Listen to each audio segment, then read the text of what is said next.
Since 2015, Jared Stillman has rocked Nashville sports. That team freaking stinks. And now he's back. The takes are hotter than ever. I mean, let's be honest, he just can't coach. Welcome to Stillman and Company.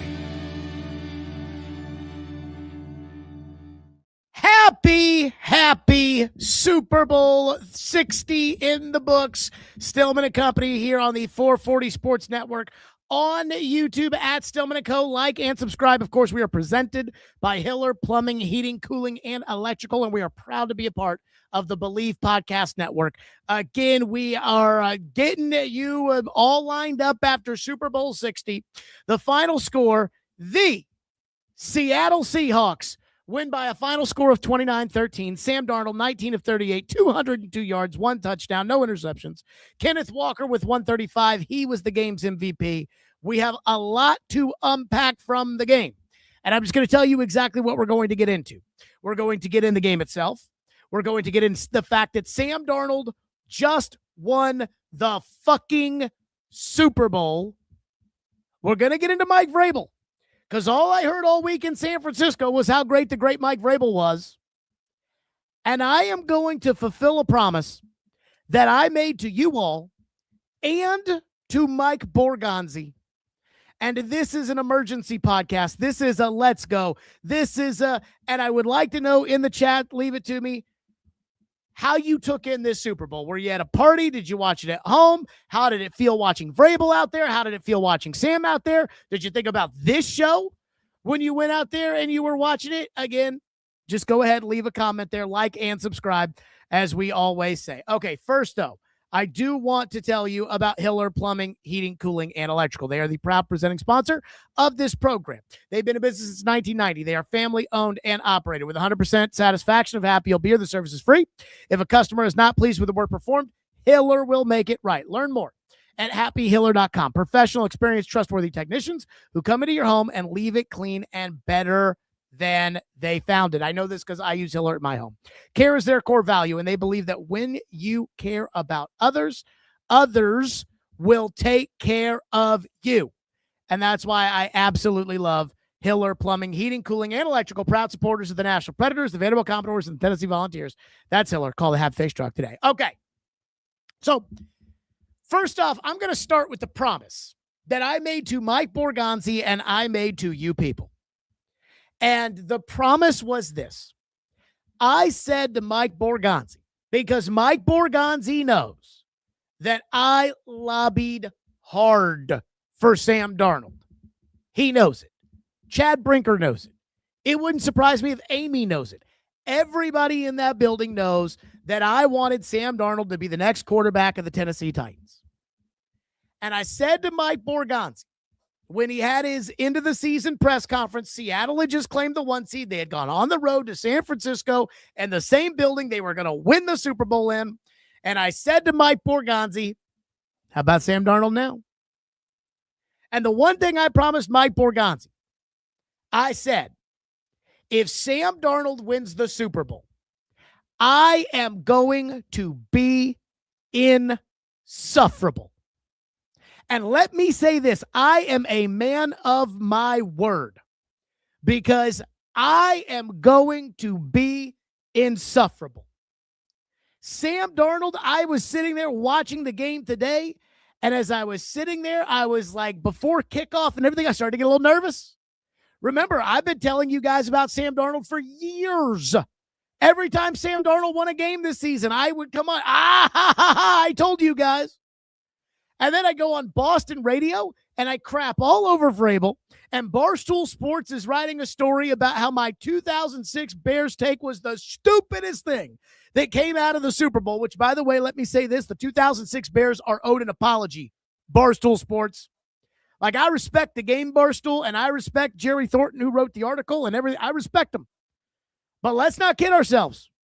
The 2006 Bears put up a better fight than the Patriots did tonight. But I talked all that shit, and I knew. I was not sure if I was going to go live after the game, and deep down inside, I kind of knew I was going live the entire time. And here's why. Because if the Patriots had won, The tone on today's show would probably be a little bit more somber. But I know those Patriot fans that heard me on the Felger and Maz program or wrote about it at Barstool Sports or talked about it on Twitter, whatever. They would have all been tuning in. And they would have all been like, ain't shit, we told you, Vrabel, he's so great. And I know those people aren't going to be watching right now. But the truth is, I promised I would be insufferable. And as one guy says, you are insufferable. And let me say this. I've earned it. I've earned the right to be insufferable when it comes to Sam Darnold. I texted Gentry Estes at the Tennessean because Gentry Estes is the co-founder of the Nashville chapter. You know what? Fuck the Nashville chapter. Gentry Estes is the co-founder of the Sam Darnold fan club. Gentry and I talked about it at the end of the 2022 season when Gentry was like, I've been watching a lot of these NFL Plus games just randomly, and I watched the end of the year for Carolina, and Sam Darnold was pretty good. And I watched those games, and I'm like, Sam Darnold was good. And I could not believe it. I remember when he signed in San Francisco, and I'm like, seriously? Arthur in Atlanta? You don't want Sam Darnold to back up Ritter in case Ritter sucks, and then you can go with Sam Darnold? Really? And I said, look, I will die on the Sam Darnold hill. I kept telling people I would not sign Tua in Miami to an extension because I think Sam Darnold's better. And everyone said, Sam Darnold, he sucks. God bless TD. I love TD with all my heart. But I actually have a text from TD where this was like early 2024. And TD texted me. And look, TD, it's not an anti-TD thing. It's just, this is how most people felt. TD texted me and was like, as your friend, I have to tell you, stop saying Sam Darnold is good and that Tua and Kyler Murray suck. And now, TD, I love you, but I hit that one out of the park. I'm not right about everything. In fact, I don't know if I'm right about most things. But I was right about this.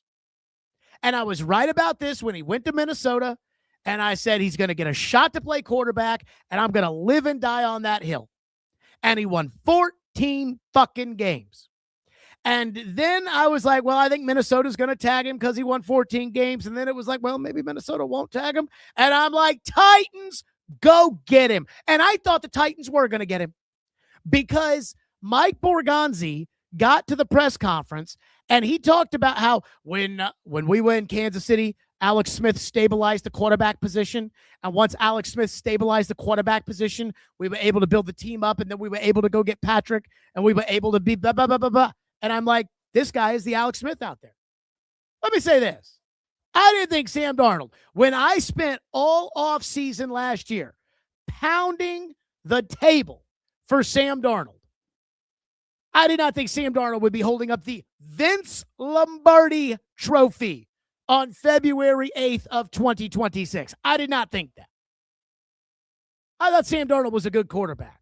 I thought Sam Darnold was a good quarterback who got a bad rap because of one little snippet that came out of a Monday Night Football game in 2019 when they said he was seeing ghosts. I did not think he was going to win the Super Bowl.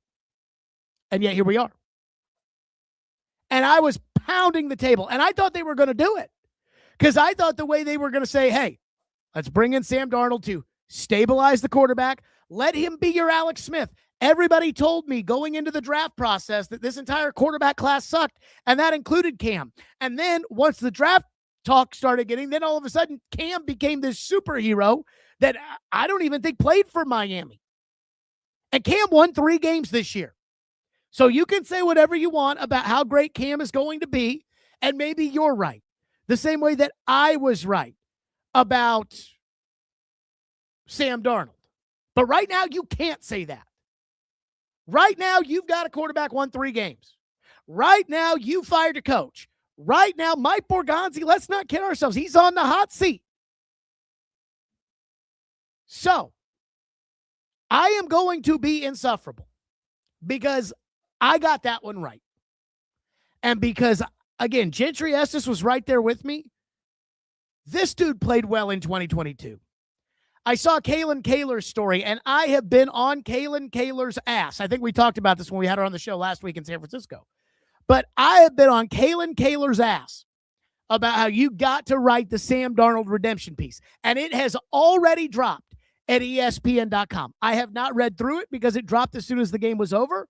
But I told her on Thursday, I said, do not go down that narrative of Sam was a shitty quarterback who went to San Francisco, and because he spent a year on the bench at San Francisco, he became a good quarterback. He was good in Carolina in 2022. And I have to ask the question. I don't care about what fans think as far as Darnold and, well, he sucked, Minnesota lost, he's terrible, he'll choke in the big games, all the things that TDG said and all these other guys. I don't care about that. I wonder, did the Titans watch the film of 2022 Sam Darnold? Did the rest of the league watch the film? Or do these general managers just sit on their fat asses all day and not do shit? Because sometimes that's what it feels like. So, again, I am going to be insufferable. Because at the end of the day, this was simple. Sam Darnold was an elite quarterback prospect who went to an organization that is notorious for ruining quarterbacks. After 3 years there, they ditched him. He goes to Carolina, again, with a college head coach, with an owner who is in over his head, and in the first year isn't very good with the college head coach. The second year, Sam Darnold was 4-2 as a starting quarterback on a team that Baker Mayfield, with Christian McCaffrey, was 1-5 with. And Sam Darnold had a higher QBR than Aaron Rodgers. Why do I bring that up? That he had a higher QBR than Aaron Rodgers. Because Robert Saleh was the head coach of the Jets when they decided to get rid of Sam Darnold. And everybody at the Super Bowl told me, no, Saleh was on board for that. Saleh and Joe Douglas were 100% on board with get rid of Sam and go with Zach Wilson.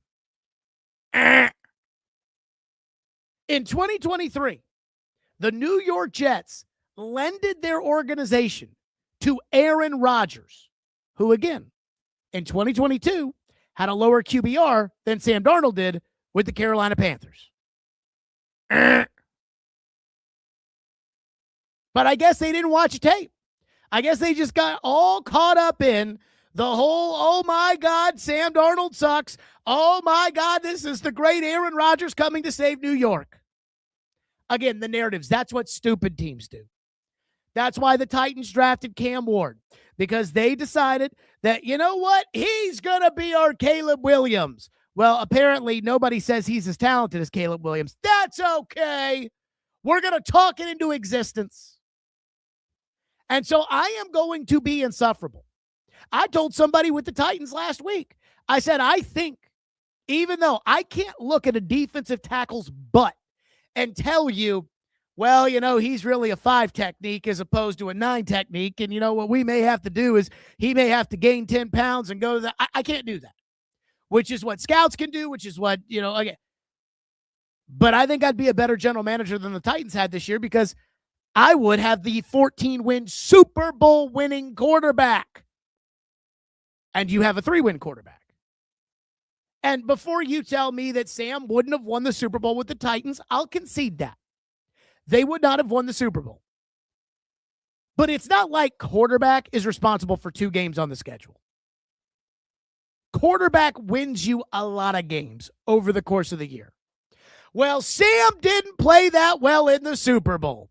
Well, guess what? The real Super Bowl was the NFC Championship game when the 2 best teams the entire season, Seattle and the Rams, played each other in the NFC title game.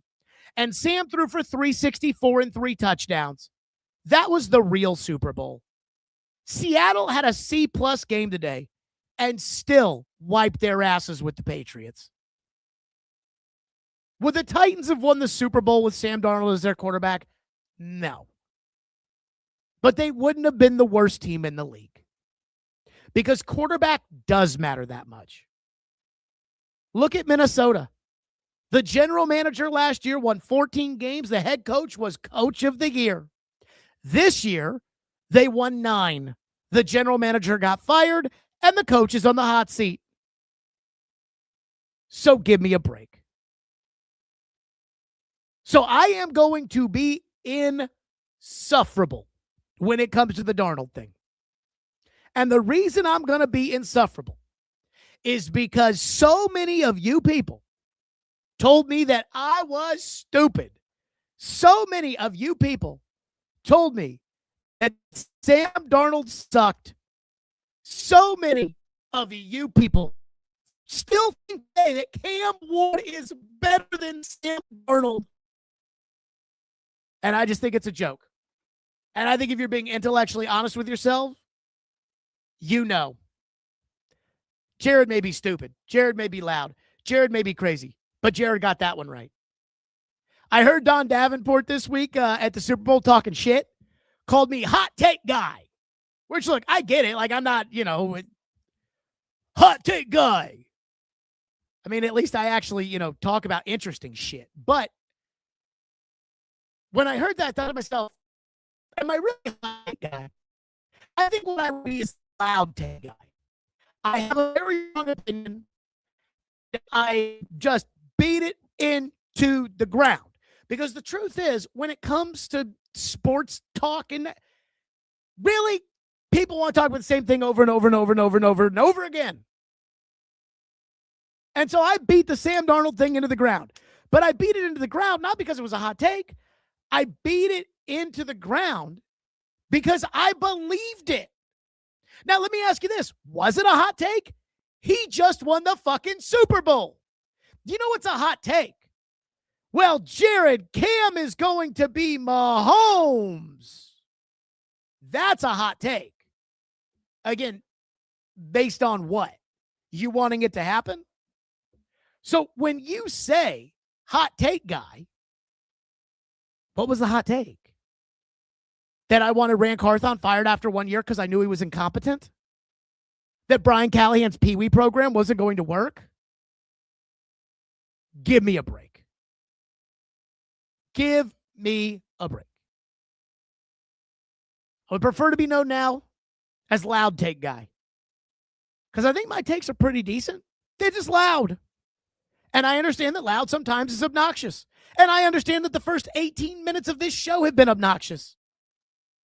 But that's okay. Witty, who never says anything bad about the Titans, says, congrats on being right, but I still think he was never going to go to the Titans. For the 9 gazillionth time, Minnesota had Sam Darnold's rights. Let's take a Titan free agent and use this as an example. Chigakonkwo.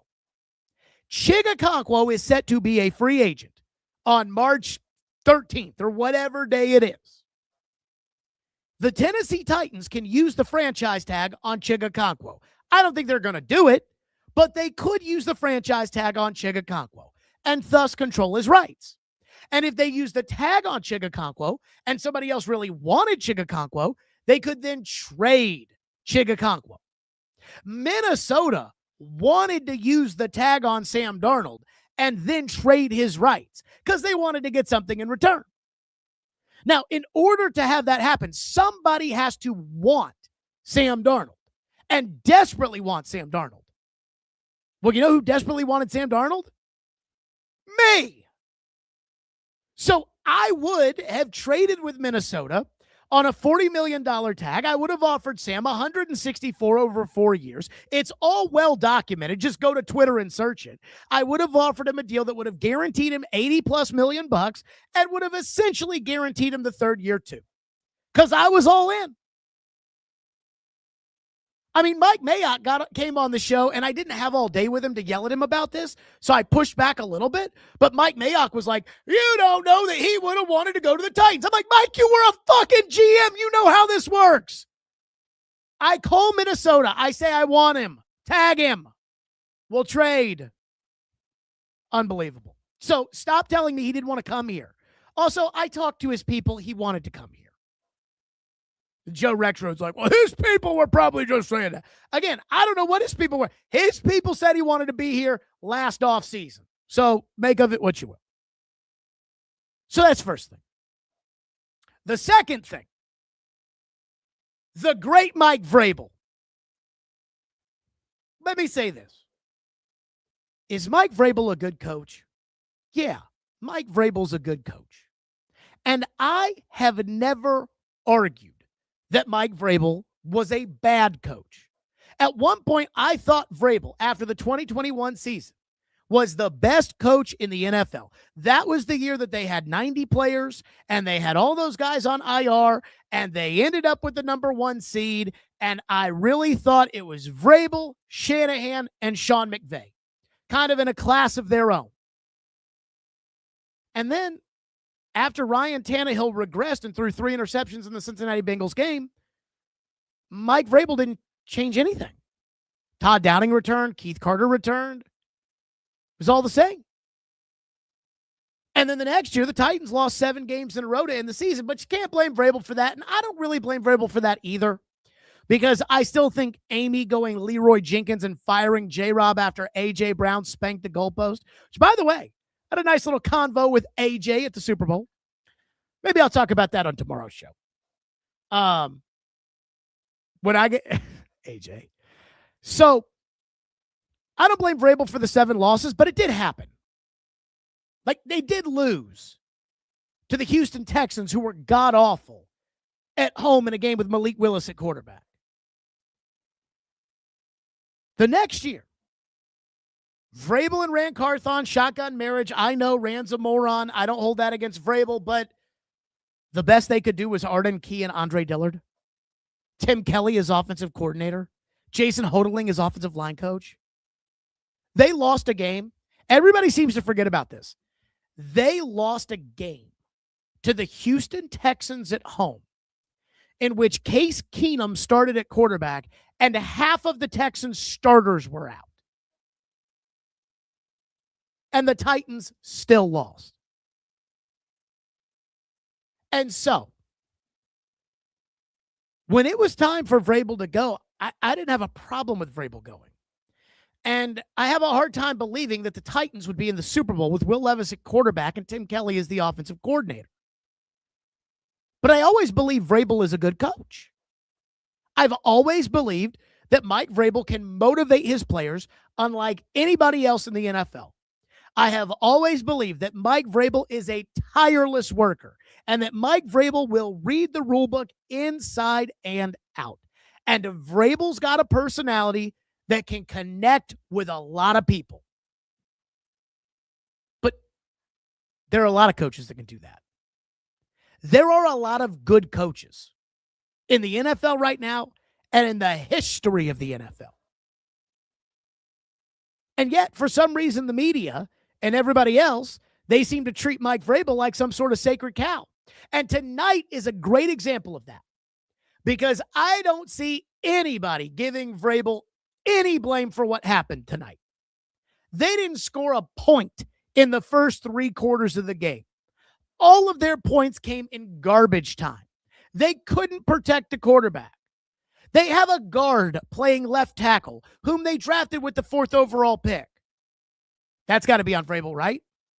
They're not helping the guard who they have at left tackle, who they picked with the 4th overall pick. That's got to be on Vrabel, right? I mean, at some point, doesn't Mike Vrabel, if he's such a great coach, if he's so smart, if he's a first ballot slam dunk, no doubt about it, Hall of Famer, shouldn't Mike Vrabel have had something in his back pocket to counter the Seahawks? No. Because, again, like most coaches, including good coaches, like Mike Tomlin, like John Harbaugh, like Andy Reid, when they have the lesser team, they get beat. Well, let's treat Mike Vrabel like we treat the other guys. Mike McCarthy has won a Super Bowl before. Mike McCarthy has won 61% of his games. And all these people keep talking about how stupid Mike McCarthy is. And, let's give Pittsburgh an F for their hiring of Mike McCarthy. And yet Mike Vrabel can do no wrong. And here's what drives me crazy about the Vrabel stuff. Again, I think Vrabel is a good coach. And every time I say that, the guys in Boston are like, oh my God, he says Vrabel's a good coach. And then he goes on and on and on and on and on about how Vrabel's not a good coach. Vrabel's a good coach. But he's not a special coach. And somehow the media around here, and I guess the media nationally, but they've just been brainwashed to believe that Mike Vrabel can do no wrong. So, when the Patriots win against the Denver Broncos, because Sean Payton got arrogant and went for it, Jarrett Stidham shit his pants after he got spooked when he didn't convert on fourth down, which he never should have been out there for. Thank you, Sean Payton. And the blizzard comes in the middle of the third quarter when Denver gets the ball back. All anybody does is sit there and say, oh, Vrabel. Oh, my God, Vrabel. He's so good. I mean, did you see what they did to C.J. Stroud? The Steelers did the same thing the week before. But then Vrabel gets into the Super Bowl, and they're completely overmatched. And everybody is going to say, this had nothing to do with Mike Vrabel.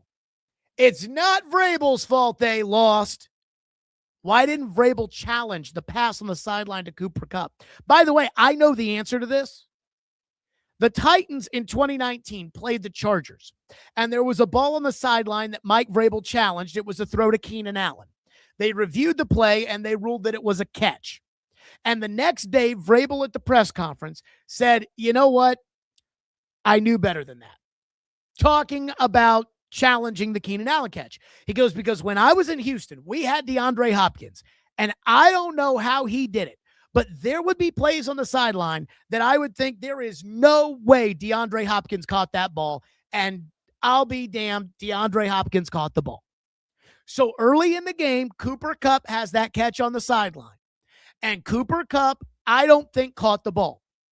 But I know Vrabel, and I know because of that DeAndre Hopkins, Keenan Allen story, Vrabel's probably standing there on the sideline thinking to himself, Cooper Kupp. Now, Cooper Kupp's not an elite receiver anymore, the way he used to be with the Rams, but he's still probably an elite catcher of the football. And Vrabel probably thought, I'm not going to challenge that. Just like DeAndre Hopkins would find a way to get himself down, just like Keenan Allen would find a way, Cooper got that pass down.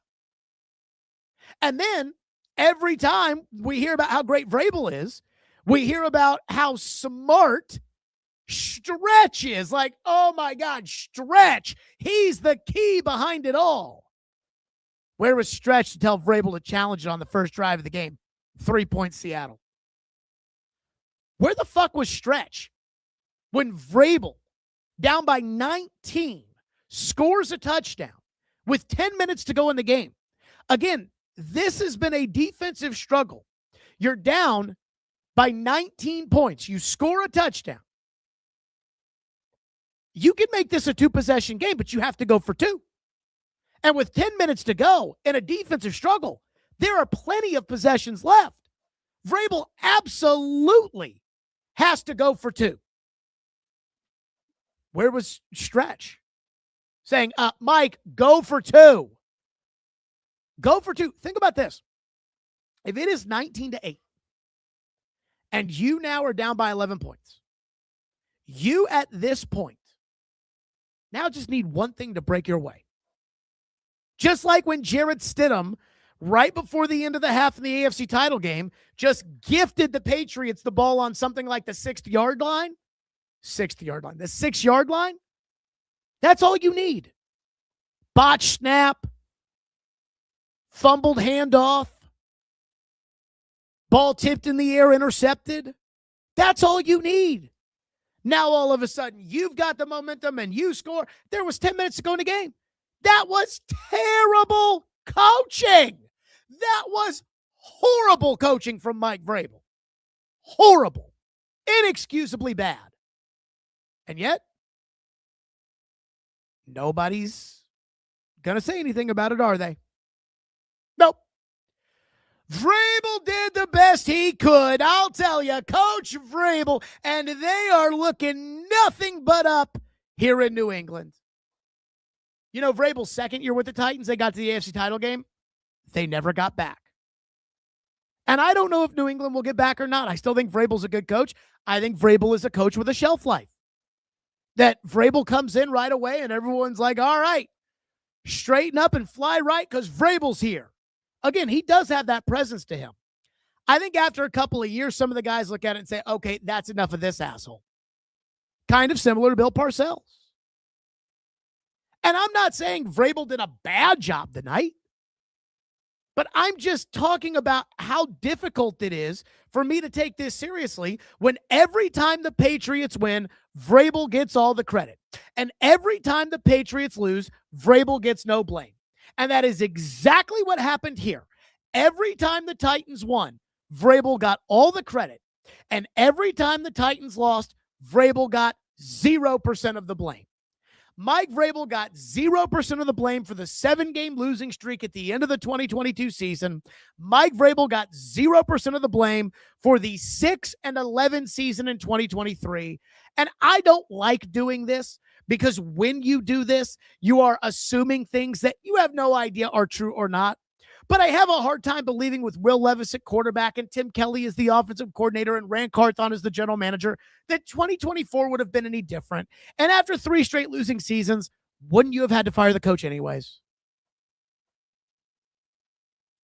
So, I'm sorry. You got to call it both ways. I made this comparison when it comes to Vrabel with somebody today. And I compare it to ESPN broadcaster Sean McDonough. And I'm going to explain where I'm going with this. Sean McDonough, he's a good broadcaster for ESPN, right? You know, he and Gruden weren't totally great together on Monday Night Football, but it wasn't a train wreck. Booger in the cart on the sideline and Jason Witten, that was a train wreck. McDonough is a professional broadcaster. He's good on baseball. He's done multiple World Series. He's good on basketball. He's good on college football. He was solid on the NFL. He's solid on hockey. He is a good broadcaster. He is a number 1, number 2 level broadcaster. I am not taking anything away from him. But if ESPN lost Sean McDonough, I would not look at that as some sort of obstacle that would be impossible for ESPN to ever recover from. He's a good broadcaster. They need to find another one. That's how I feel about Vrabel. Vrabel's a good coach. There are a lot of good coaches in the NFL. Granted, the Titans hired a bad coach, just like ESPN got rid of Sean McDonough from Monday Night Football and hired Joe Tessitore, who had no business being in that booth. But it's not like that's the end of ESPN. And that's how people treat it with Vrabel. Nobody looks at Vrabel and they see Sean McDonough, who, again, is a good, well-respected broadcaster. Just like I think Vrabel should be a good, well-respected coach. Instead, people talk about Vrabel, if he were a broadcaster, like he's John Madden. Like he's some sort of game-changing, you can't live without this guy coach. And I'll just say this. If Vrabel was so good, so unbelievably unstoppable, maybe they would have scored a point before the fourth quarter. Maybe they would have known in the fourth quarter when to go for 2. Maybe they would have had some strategy to help out their rookie left tackle who really should be playing guard. Maybe they would have had an answer for Kenneth Walker. And not only that, not only did New England get their asses kicked, but they got their asses kicked by Seattle's B or C game. That was not Seattle's A game. Because Seattle's A game, we've seen Seattle's offense when they're on their A game, like the divisional round against the 49ers, like the NFC title game against the Rams. We've seen that A game from Sam Darnold and from I almost said Minnesota and from Seattle. And I'm just here to tell you that wasn't their A game. That was probably their B or C game. I'll give it, I might say B game because their special teams, Seattle special teams today were unbelievable. I mean, that punter, holy shit. He's putting the ball down at the 4-yard line, and they've got guys that are right there to put it down at the 1 twice. That's good ball. So I'll give them a B game because the defense was lights out like they've been pretty much all year. Now, they did allow 24 points or whatever to the Rams in the NFC title game, but Matthew Stafford's really, really good. He's the league MVP. Defense was lights out. I think the Patriots got a taste of their own medicine here about, hey, this is what happens when you play inferior opponents. You just have a better team. But this was not, I said this week that I was like, this is not going to be a close game. I said it to Adam Shine, and Adam Shine said on the show, he goes, this is the flukiest, talking about the Patriots. He said, this is the flukiest team he had ever seen. Brought it up with Mad Dog. Mad Dog totally on board with it. And that takes me to my third thing. The 2006 Chicago Bears deserve an apology. Now, I am not going to demand an apology for myself, even though Barstool Sports called me the dumbest guy at the Super Bowl earlier this week. And the reason they called me the dumbest guy at the Super Bowl is because I went on Boston radio and I said 2 things. Number one, Mike Vrabel got a lucky draw this year, and the Patriots have taken advantage of it. And good for them. But it was, in fact, a lucky draw. The second thing I said, and it pissed everybody off, apparently, when I said this, which is, I said, this is the 2006 Super Bowl.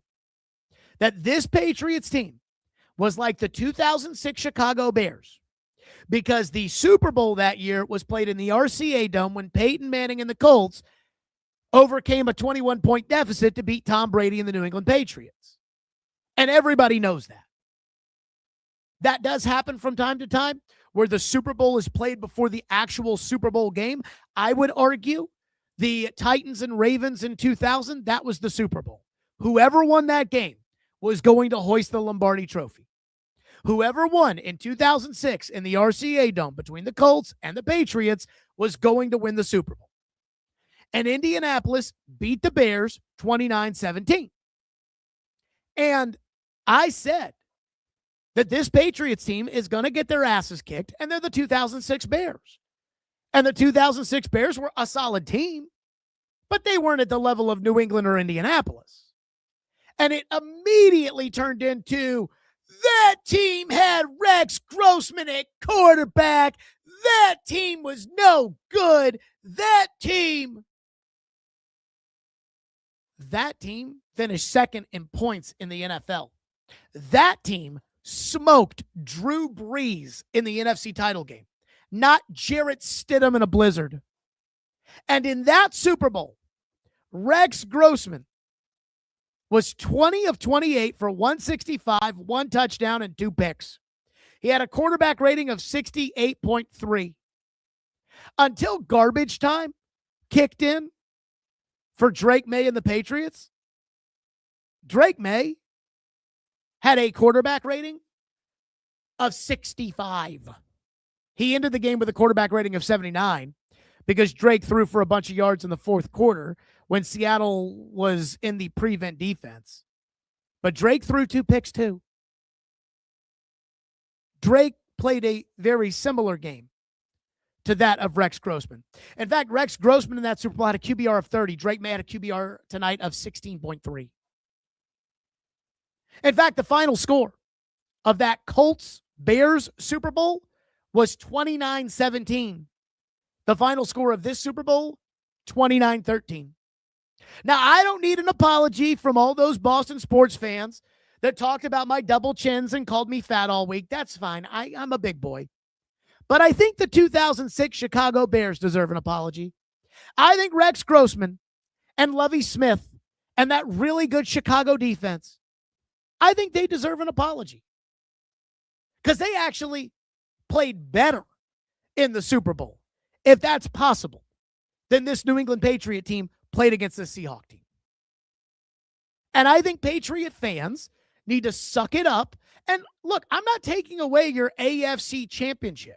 If you want to wear the AFC championship shirt and you want to wear the AFC championship hat, be my guest. I think what happened this year solidifies Robert Kraft for the Hall of Fame, because Robert Kraft, on top of winning 6 Super Bowls, has been to multiple Super Bowls with 3 different coaches and 3 different quarterbacks. And that's very impressive. But if you think that you didn't get lucky in order to get to the Super Bowl, then you're not being honest. New England played a 4th place schedule, and that is not luck. But the draw of the teams they got this year kind of was. They played the Ravens in a down year in which Lamar Jackson got hurt in the first half of the game. They played the NFC North in a year in which Joe Burrow got hurt. In a year in which Cleveland was sticking their heads up their asses.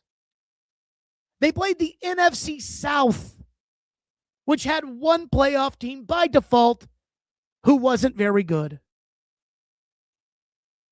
They beat one good team during the year, Buffalo, on the road. That was it. In the playoffs, they played 2 teams without an offensive line, and then they get a backup quarterback in the middle of a blizzard. They got lucky. And to their credit, they didn't blow that luck. They didn't screw up that opportunity. To their credit. But I'm sorry. If you are a Patriot fan and you've had some really good teams, and you've had some really good teams that didn't win Super Bowls, that 2007 Patriots team is the best team I have ever seen in my entire life. To this day, I still don't understand how they didn't beat the Giants. The Patriots had good teams. In 2012, they played a shitty game against the Ravens at home in the AFC Championship game. They had some good teams that ran into Peyton Manning on a heater. 2006, 2013. They've had some really good teams that didn't win Super Bowls. So if you're a Patriot fan and you've seen these really good teams over the years, then you know when your team isn't really that good. And this Patriots team wasn't really that good. And I had watched enough of it to know, hey, New England has caught an unbelievable amount of luck here. And to Vrabel's credit, because I've always believed in the Vrabel special, he'll win a game against Buffalo with Josh Allen at quarterback, and then he'll lose to Zach Wilson. They didn't let up this year. And in fairness to Vrabel and his coaching ability, Drake May is better than Ryan Tannehill. We'll get to Drake May in a second. But let's not act like tonight didn't define who the Patriots really were. The Patriots were the AFC champion in a year in which the AFC was significantly weaker than the NFC, and in a year in which the 2 best teams were Seattle and the Rams, and they duked it out in the NFC title game, and they could play that game 10 times, and I don't think the Patriots are winning once. It's as simple as that. I got a little nervous today because I did know that when it came to the Vrabel talk and the Sam Darnold talk, I knew it was all riding on this game. You know, I was kind of bummed out at halftime. It was 9-0, and I thought McDonald managed it well, although Sam did almost throw an interception right there before the half that would have been a backbreaker. But I thought Mike McDonald managed it well because he knew a 2-possession game, 9 points, might as well have been 90 points the way the Patriots were going on offense. And so it was the right call to go for that field goal to go up 9-0. And I was at a Super Bowl party, and Lindsay, who was wearing a Sam Darnold Super Bowl shirt that I bought for her in San Francisco, and Jack, our son, was wearing he was asleep by this time, but he was wearing a Jackson Smith and Jigba Super Bowl shirt, Jackson Stillman Jigba. But I said to Lindsay at halftime, she's like, "Are you happy?" And I was like, "Well, I mean, Seattle's not going to lose, but Sam Darnold hasn't played very well. And when it comes to Sam Darnold, like if he doesn't play well, even if they win, people are going to be like, oh, Sam, he's not that good. But at the end of the day, it's the fucking Super Bowl. And if you win it, you're pretty good. Granted, some guys can be total passengers, like Jalen Hurts last year. But Sam threw for 364 yards in the NFC title game. So I'm fine with that. But I just was starting to get a little nervous before the game because I'm like, if Vrabel ends up winning this, all I'm going to hear is Sam Darnold sucks. And the great Mike Vrabel. And I wouldn't have heard the great Mike Vrabel stuff from Titan fans, but you Titan fans, you know as well as I do. And I don't even think they're in the show right now. I don't even think they're, in the chat. They would have been blowing the chat up. Patriot fans that heard me on Boston radio this week, they would have been blowing up the chat. I mean, explosive if Vrabel had won this Super Bowl. So I say that because I was getting a little nervous before the game. And I was like, man, getting a little nervous about my Seahawks. Like, I'm getting a little nervous about this game. I'm getting a little nervous about Sam. And I had read in The Athletic where they had talked to coaches, and all the coaches had said that Seattle is probably going to win, but if Sam fucks it up, then they might lose. And I'm like, oh, God, oh, my God, TDG is going to lose his mind if he's going to lose his mind if Darnold plays like shit and they lose. And then when they were picking the game on NBC, Devin McCourty picked the Patriots, and he was like, Josh McDaniels with 2 weeks to prepare for the Seattle defense. I'm taking the Patriots. And Kyle Shanahan was on the set. And I looked at Kyle Shanahan's body language when Devin McCourty said that. And the look on Kyle Shanahan's face and just his body was like, Devin McCourty, you dumbass. You don't know how fucking hard it is to play that defense. Like, oh, yeah, And that was when I was like, okay. Kyle Shanahan's body language told me, and I think Kyle Shanahan is the best coach in the NFL. Kyle Shanahan's body language told me when they were picking the game, yeah, there's no answer for this Seattle defense. Not with New England. Couple of people in the chat have said, if Vrabel won, you don't go live, Toby the Titan says. Somebody else says, 100% Jared doesn't go live if Vrabel won. If Vrabel won, I would have 1,000% gone live. And I'm going to tell you why I would have gone live. Because at the end of the day, when it comes to doing a digital show, and I actually appreciate this, because when I was doing local radio, like I felt like the ratings mattered. I am a competitive person, so I looked at the ratings, and our station was never very good at them for the most part because we didn't have a great signal, and we certainly didn't have the Titans or the Vols like the other station did. And so that station, 104, could fart into a microphone, and they'll get good ratings. And with us, it was always this huge uphill climb. So when I beat them, and when I was number one, I thought, oh, my God, I made it. Like, I had that feeling. And then I learned as I went through an entire year-long contract negotiation that none of that mattered. And what I'm grateful for in the digital realm is that your view counts matter. Your followers matter. Those things matter. It didn't matter on the radio. It killed me how much it didn't matter on the radio. If the Patriots had won, the amount of Boston fans, because that show in Boston that I go on is insanely popular. The amount of Boston fans that would be hopping onto this show, I'd get all the usual suspects that we normally get. I'd get all the Titan fans on here. I would get all the people to say, ha ha, Sam Darnold, he sucks. But I would get so many Boston fans that would find this YouTube, would find this chat, would find this show. It would have exploded. Barstool Sports may have run another story. I guarantee you, Barstool Sports is probably not running another story about how stupid I am for comparing the Patriots to the 2006 Bears. So when you say I wouldn't have gone live, that would have been bad business. And let's say this about Jared Stillman. I am not about bad business. I'm not. The reason I'm not on the radio anymore, because the only deal worse than no deal is a bad deal. And I wasn't going to take a cheap-ass deal when I was grinding 4 hours a day, every day, doing a solo show. I wasn't going to do it. So I'm not about bad business now. I mean, you guys saw that we were at the Super Bowl, right? Like, why were we the Warren Moon, Mad Dog, Adam Shine on the program? Keith Bullock sits down for 40 minutes. I mean, I know what we're doing here.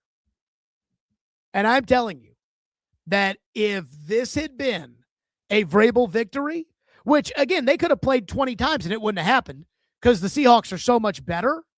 But if it was a Vrabel victory, I 100% would have gone live. The question I was thinking was, should I wait until 2 o'clock tomorrow to bust out the Sam Darnold takes? And then I decided no.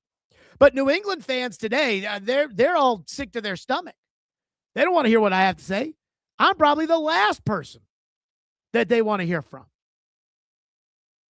Let's get back to your reaction. One guy says, credit to Stillman for calling this out to be the Colts-Bears Super Bowl. May look like Rex Grossman. I do want to talk about Drake May here for a second because I hope this game does not define Drake May, because Drake May is a great player. Forget about the game today. Seattle's defense is very good. The Patriots' offensive line was overmatched. It was smoke and mirrors all year. And when you have the kind of athletes that Seattle has on defense, there is no smoke and mirroring that. When you have a guard at left tackle, there's really nothing you can do unless C.J. Stroud craps away the ball 10 times, and Sam Darnold didn't do that tonight. Drake May did not have his best game. And Pro Football Doc came on the show at the Super Bowl. He was concerned about Drake May's shoulder. I think it was pretty obvious that Drake was off today. But that doesn't mean that Drake May's not a great player. Drake May is a great player. And I expect Drake May to be around for a long time. And I expect Drake May to be back in the Super Bowl at some point. Drake May's 23 years old.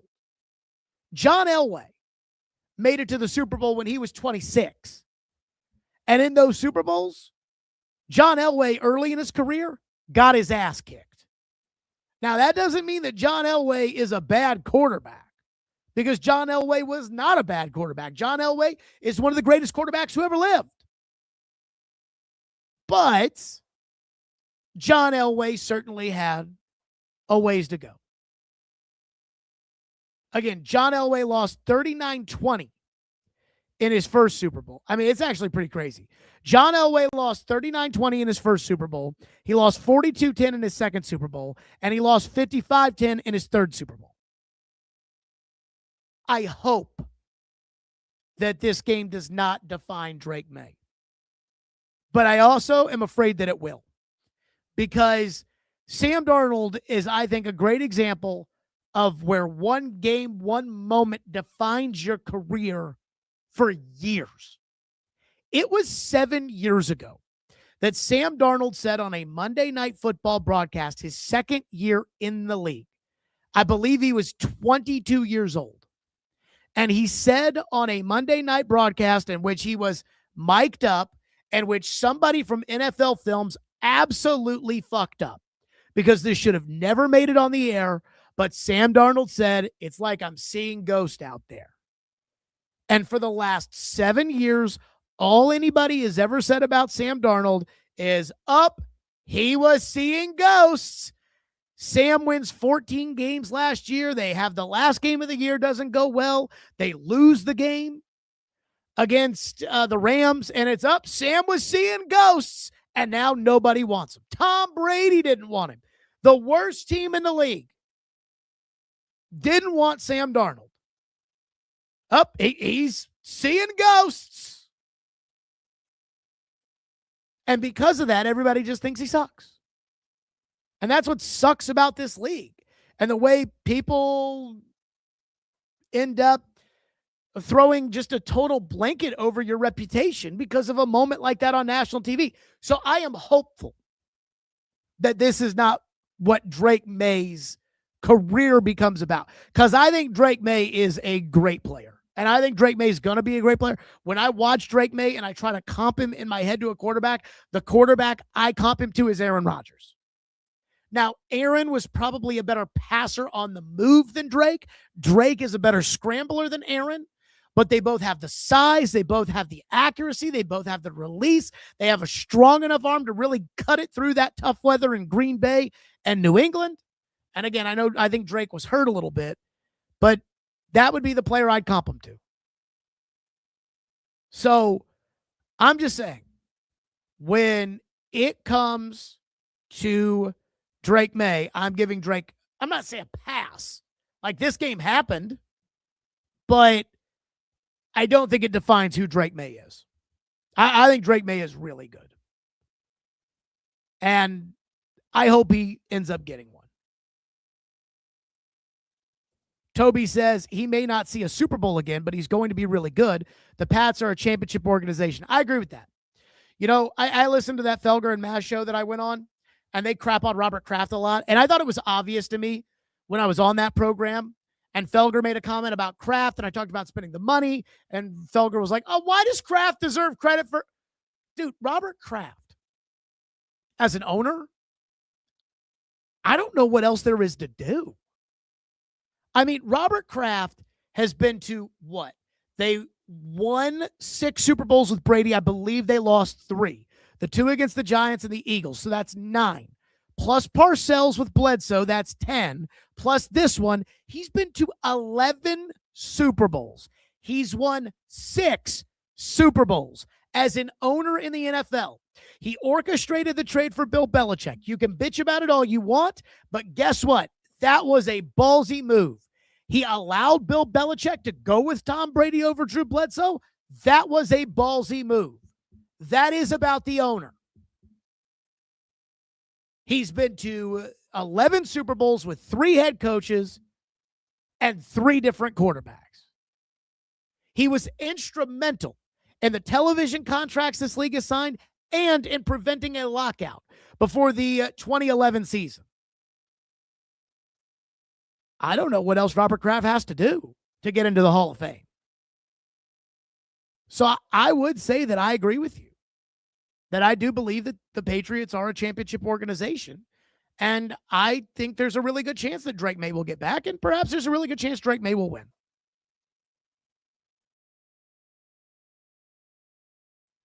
Let's hit some more of your comments here on the program. I guess I'm all pissed off because my camera, since I went to the Super Bowl, I got to reset the camera a little bit, and it's on that autofocus and not the manual focus. Excuse me. Daniel says, perfect outcome for you, Jared. Sam Darnold won and Vrabel lost.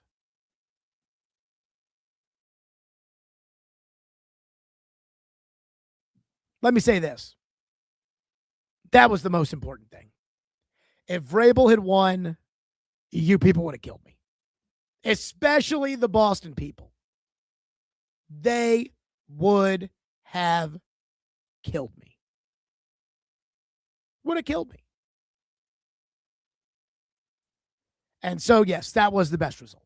I mean, it would have been nice if Sam had thrown for 300. And, I mean, if Sam hits Smith and Jigba, and that was a bad throw. Sam had a couple of bad throws. If Sam had hit Smith and Jigba, oh my God. Early in the game, that would have been a 70-yard touchdown. It would have been 10-0. I mean, then it would have looked like one of those early Denver Broncos Super Bowls where they lost by like 50 points. That would hurt. One person says, why is no one bashing Vrabel for not going for 2 after his first touchdown or drafting another guard in Will Campbell? Because Vrabel doesn't get blamed for bad things that happen to Vrabel's team. Vrabel only gets praised for good things that happen to Vrabel's team. If you do not understand that, then you have not been following Mike Vrabel. But Mike Vrabel can lose 7 games in a row to end a season, and it's not his fault. Mike Vrabel can go 6-11 as the head coach of the Titans in 2023, and it's not his fault. I mean, the Titans were up 17-7 in the AFC title game with which they lost to Kansas City, and that's not Vrabel's fault. But anytime they won anything, oh, it was all about Vrabel. Remember that 2020 defense? Vrabel runs off Dean Pease, Shane Bowen's the quasi-coordinator. They can't get a fucking stop to save their lives. No blame to Vrabel. In fact, he promoted Shane Bowen after that. Vrabel gets no blame, and he gets all the credit. Smooth says Jared deserves to gloat over Sam Darnold. He called it right all year long. Folks, get ready for it. Because this is not going to be a one-night thing. This is going to go on for a while. Because I banged the table for Sam Darnold. And not only did you people say, well, you know, Sam's deficiencies are here and this team's there and this is... No, you told me he sucked. Sucked. And he is a Super Bowl champion. Jordy says the Titans would have won the Super Bowl if they had picked up Sam Darnold. I don't think they would have won the Super Bowl. I think there's a pretty good chance they would have won 9 games, maybe 10 games, maybe, you know, been in the playoffs. Like, I think, I know this is going to sound crazy. I do think quarterback does matter that much. You know what's hilarious when it comes to, Darnold? Seattle last year won 10 games. They didn't make the playoffs. They didn't make the playoffs because in December, they hosted Minnesota, and Sam Darnold absolutely lit them up. Sam Darnold and Justin Jefferson. And so at 10-7, they tied with the Rams, and they didn't make the playoffs. They go get Sam Darnold. They go from 10 wins to 14 wins and the number 1 team in the NFC. And Sam gets no credit for that. You know who's a really important player for what Seattle does? Nick Emanwari. You know where he was picked in the draft? 35th. You want to know who originally had the 35th pick? The Titans. You want to know why the Titans didn't use that pick on Nick Emanwari? Because the Titans felt like they needed more draft capital because they used the number 1 pick on Cam. So I could have had Nick Emanwari and Sam Darnold on my team. Plus, I could have had one of the receivers with the 34th pick from the Giants, and I could have had Abdul Carter, or I could have had some of these other players.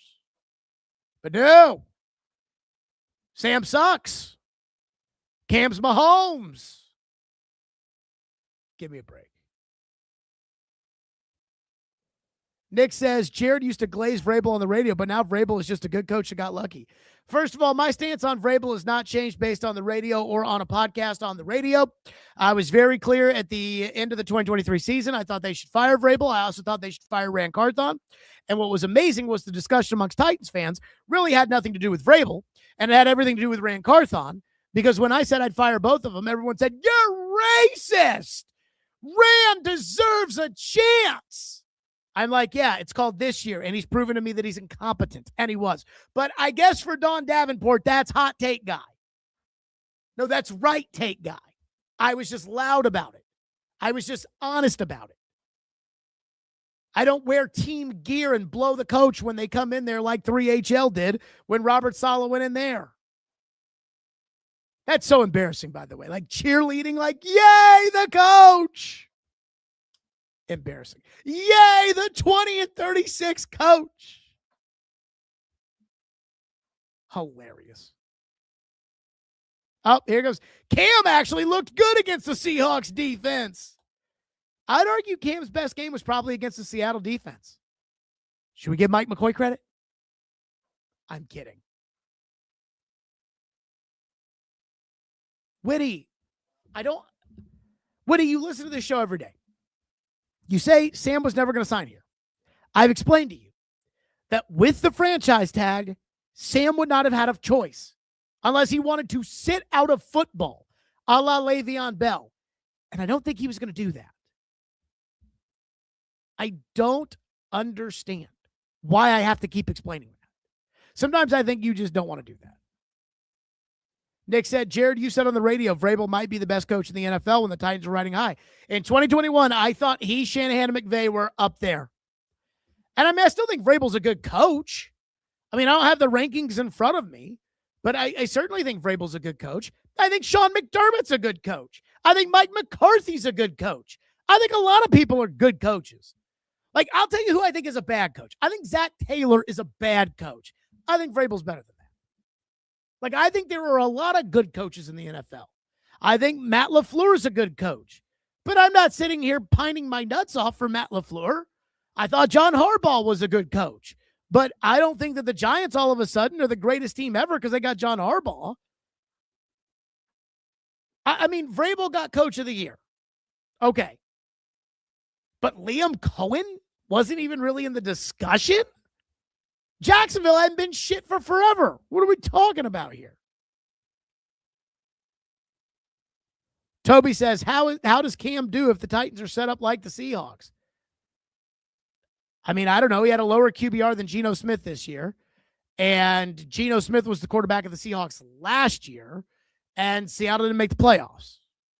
So 7 wins, 8 wins. I tweeted this out, and I stand by this. And I think this is the take I'm going to end today's show on. I don't know this for a fact. But when it comes to the Titans' decision to fire Mike Vrabel, with which everybody wags the finger and says, you should have never fired Mike Vrabel. He was such a good coach. I have not gotten the sense from anybody over there that for one day they have regretted firing Mike Vrabel. Now, I also don't think I've ever gotten the sense that they regret firing John Robinson, and I think that was a mistake, especially the way they did it. But I think the Titans, if they were being honest with you, they would tell you the mistake was not firing Vrabel. The mistake was interviewing Mike Macdonald and not hiring him to be the head coach. And as much as we talk about Vrabel, let's do some talking about Mike Macdonald. Because obviously that freaking guy can coach. Now, again, I don't know if he's the greatest coach ever, but I think he's a very good coach. Now we'll see how he does. He's got to replace Clint Kubiak. But, he's a good coach.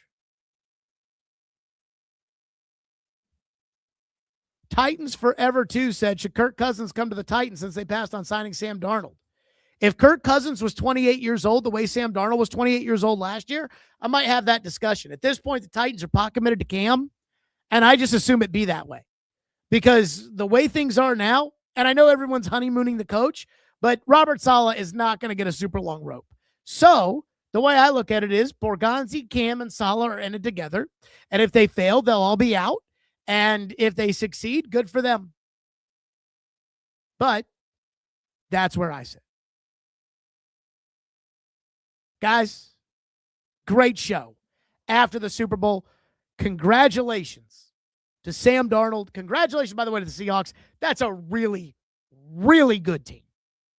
And I know people say that, the team carried Sam, and the Seahawks all year long played complimentary football. And when that was, okay, Sam's got to throw it for 350 against the Rams, he could do it. But when it's, hey, Sam doesn't have his best stuff, but New England can't get a first down, let's be smart with the ball, they were able to do that. They played great special teams all year long. I really, really think that this was a good team. This was a very good Seattle team. I thought them and the Rams all year long were the two best teams.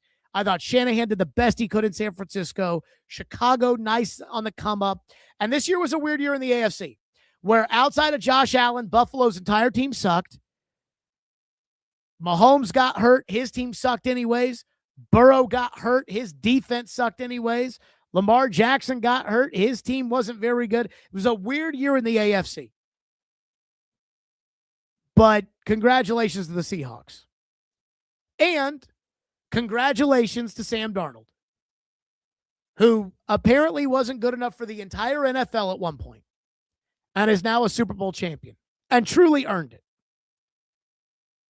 And congratulations to me, who told you people Sam Darnold should be the quarterback of the Titans. And congratulations to me, who Barstool Sports said was the dumbest person at the Super Bowl this week for comparing the Patriots to the 2006 Bears, only to watch the Patriots lose by more to this Seahawks team than the 2006 Bears lost to the Colts by. That'll do it for us. Like and subscribe. Tell your friends. Be sure to hit that subscribe button. Comment down below your thoughts on Super Bowl 60. Stillman and Company.